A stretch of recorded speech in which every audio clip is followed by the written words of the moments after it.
Маселе бизде айтышат өтө эле көп болуп кетти сөз эркиндиги деп.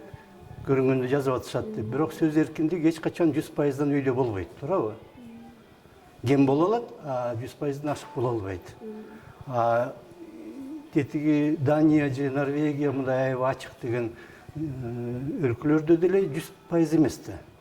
Болгону бир 90 болушу мүмкүн, же мына Чехия тияк биякта 81 болушу. А биздики андан да кем болуп атпайбы?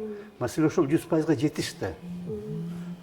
Биздики антип атат, а жөн эле сындаганда тигил журналисттер өздөрүнүн эмесин чегин билбей кетти деген сыяктуу нерсе айтат, а чындыгында чек болбош керек, эч кандай чек.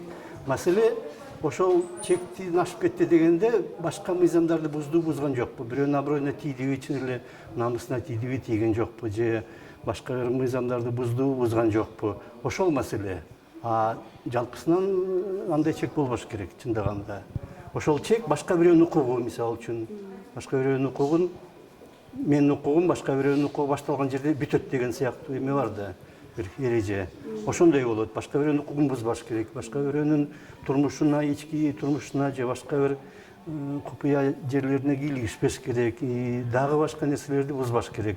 Башка ошонун чегинде иштеп эле жалпы ачык болсо 100%га умтулуш керек. Жанагыдай таптакыр башка маселелер менен байланыштырып эмени азайтып атат да, сөз эркиндигин, бийлик. Сөз эркиндиги деген маселе деги эле журналисттерге тиешеси жок. Аны бийлик жасайт, саясат жасайт. Биздин кемчилигибизди айтпасын, биздин баланча бир нерсебизди билип койбосун деп бир былык иштерин билип койсо, асли менин эмемди буздуңар деген сыяктуу бир жанагы жала жаптыңар же башка деген бир шылтоолор менен тилерди куугунтуктайт журналисттерди. Чындыгында журналисттер мыйзам чегинде иштеп, анан эркин мүмкүн болуш эркин болуш керек. Жанагыдай шылтоолор менен жанагы сөз эркиндиги деген маселе 99%га бийлик менен байланыштуу. Бийликтин же жана бизнестин бир коррупция бар да. Ошол коррупцияны билбей калсын, укпай калсын деп, айтпасын деп, билип калса дагы айтпасын деп жанагыдай чек коет. Анан сөз эркиндиги деген маселени чыгарышат.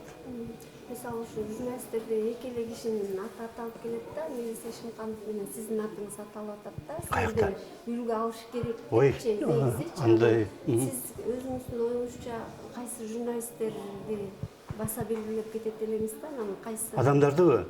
Журналист, көрүнүктүү журналист барбы азыркы учурда? Жок деп көп эле го. Депчи. Мисалы кийинкилерден улам каза болуп калбады, уланга окшогон немелер да жок деп азаттыктагычы.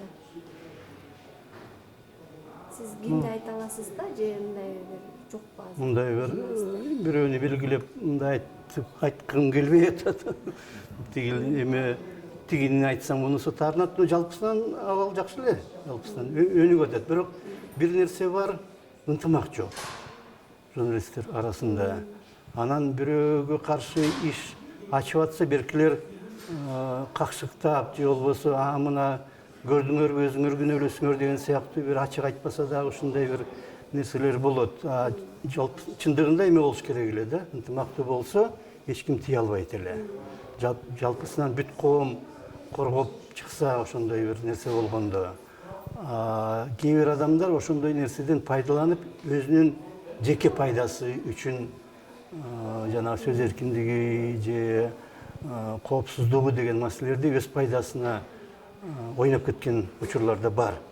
Андайларды ошо коомчулук, жалпы коомчулук дагы, журналисттик коомчулук дагы ошолорду айтып, андай болбош керек, таза иштеш керек дегендей кылыш керек эле. Сатылып кеткендер канча болуп атат? Заказ менен макала жазып, же бирөөнү жамандап заказ менен. Ошондойлордон арылыш керек да. Журналисттик коомчулук ушул багытта иштебей атат.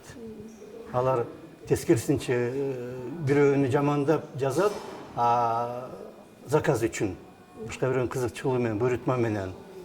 Тигилер эмне үчүн минтип атасың десе, сен сөз эркиндигин чектеп атасың дегендей кылып, ошого жамынып алып эметкендер да бар да, ошондойлор.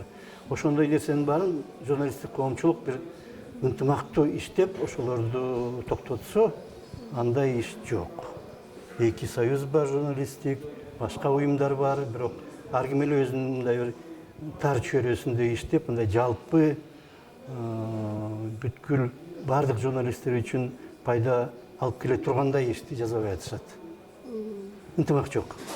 Мен бир мисал келтирейин. Мисалы үчүн Обама президент болуп турганда Америкада бир сүйлөшкөн экен, интервью берет деп да, жалпы интервью берет деп. Анан 5-6 каналдан ар бирөөнө барып, ошолордун студиясына кирип, интервью бермек экен.